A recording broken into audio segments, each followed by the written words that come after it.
Hello, divine ones. Welcome back to The Real Me. Thank you for stopping by, spending a little time.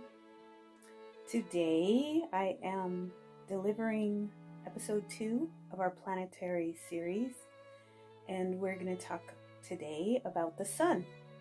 We in episode 1, we covered the moon. At the end of this message, I'm going to circle back and cover the astrological aspects of the moon, which I forgot to do.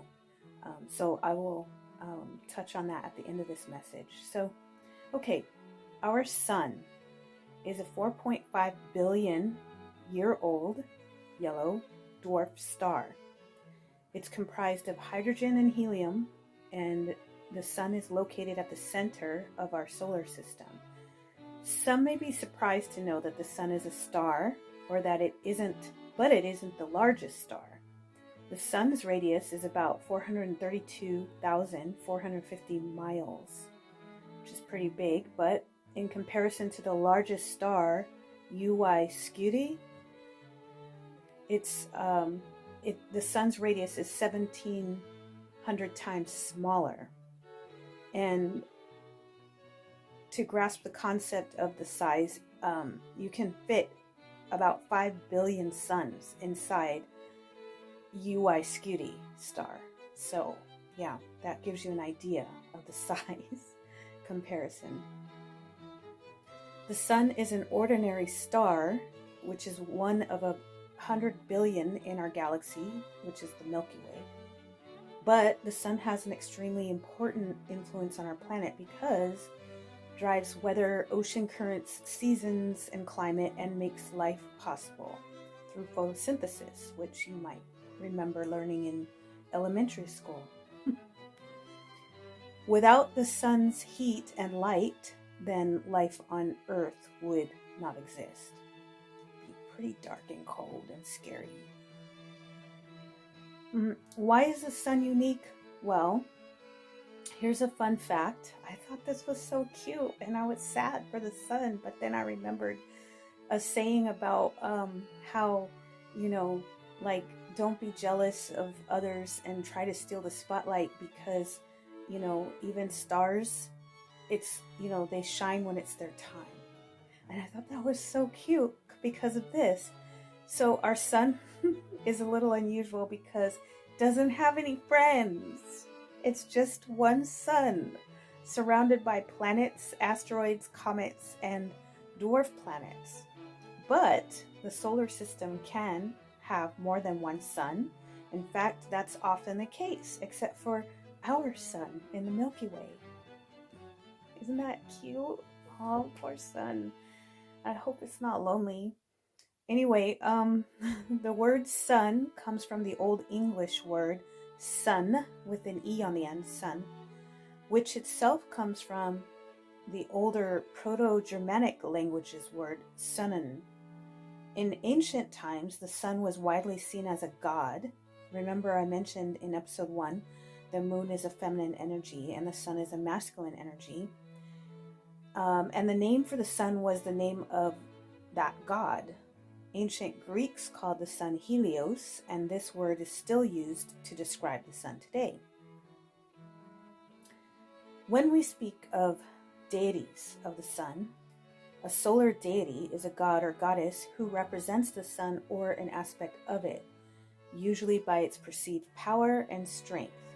Solar deities and sun worship can be found throughout most of recorded history in various forms, as we mentioned in episode 1, our ancient ancestors. So I'll give an example of a sun deity for each of the cultures, as I did in episode 1. An example of an African god of the sun is Ra. In Native American culture, or more specifically the Mayan culture, Akin is god of the sun, bringer of doubt, and protector against the evils associated with darkness. Makes sense. In European, or more specifically Celtic culture, Lugh, spelled Lugh, is the sun god, as well as a writing and also warrior god. In the Asian culture, more specifically Filipino culture, Apalaki is the Tagalog god of sun and warriors. Right, so those are some examples of the main cultures, covering the main cultures, sun deities. So when we speak of the magical and spiritual sun properties, there is a well-known healing system called Ayurveda or Ayurveda.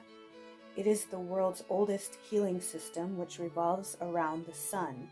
I remember there are hair and beauty products that are sold in high-end salons called Ayurveda. I think I have a hand cream in my purse made by Ayurveda. But anyway, the symbolism of the sun and spiritual meanings can include life, energy, positivity, clarity, confidence, enlightenment, divine wisdom, and control. When we speak of tarot, the tarot card, the sun card, represents strength, contentment, vitality, self-confidence, and success. Sometimes referred to as the best card in the tarot because it represents good fortune, positive outcome to current struggles, and also things or situations coming to light, or enlightenment, which is the opposite of the moon. And the sun brings illumination instead of illusions and secrets. The sun can expose illusions and secrets. And so it's like clarity.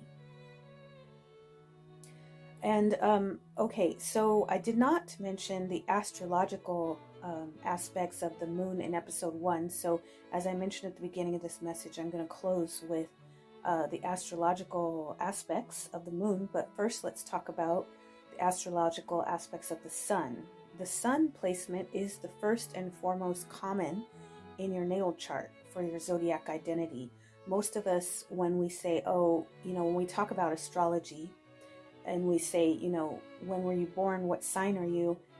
Most commonly, people can identify with their sun sign, which is your birth sign, right?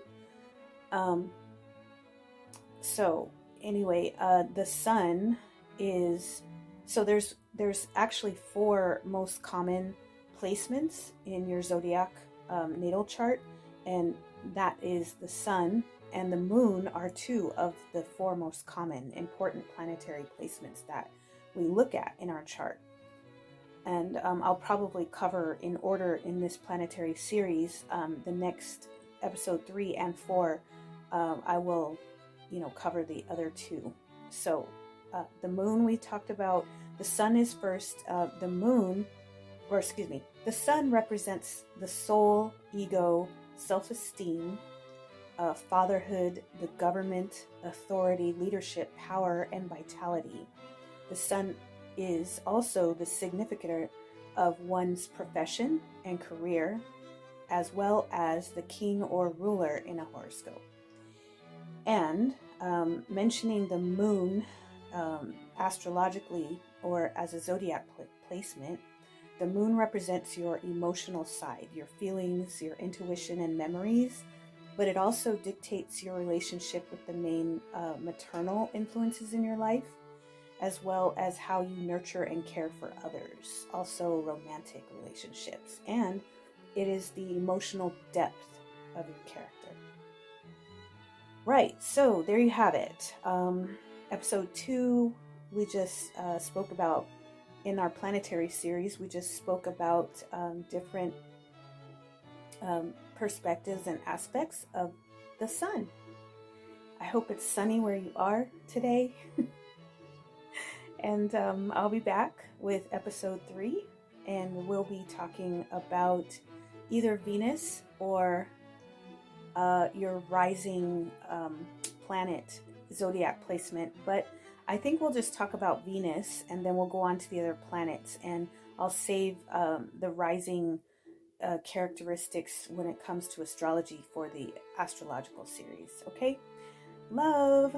Talk soon. Bye.